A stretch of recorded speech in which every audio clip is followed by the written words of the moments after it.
Kedudukan sebahagian besar jenama Malaysia kini semakin kukuh di pasaran tempatan dan antarabangsa, sekaligus mencerminkan tahap keyakinan pelanggan terhadap produk keluaran negara. Menyediakan platform bagi mengetengahkan potensi jenama tempatan, Malaysia Brand Day 2026 dianjurkan buat julung kalinya dengan menghimpunkan lebih 100 jenama merentasi 16 industri.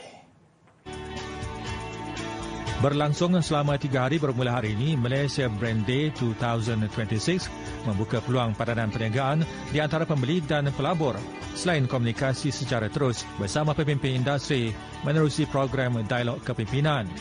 But we would like to steer a national movement for all Malaysian brands coming together and encourage Malaysians supporting Malaysian brands.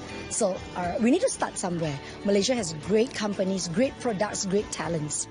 Tambahnya, acara ini berupaya memperkasa elemen penjenamaan sebagai pemacu ekonomi jangka panjang, khususnya dalam kalangan perusahaan kecil dan sederhana PKS. Be it our household products or F&B products, choose a local brand, choose a Malaysian brand, right? So that then this business go back to our own SME or going back to our own Malaysian brands businesses. Then we can then together promote national economic growth when Malaysians coming together. Penganjuran acara ini turut mengadaptasikan teknologi kecerdasan buatan AI bagi meningkatkan pengalaman pengunjung dan pempamer. Dilancarkan Menteri Pembangunan Usahawan dan Koperasi Stephen Sim di Pusat Konvensyen Kuala Lumpur KLCC. Penganjuran Malaysia Brand Day 2026 turut melibatkan media Prima Berhad sebagai rakan media rasmi.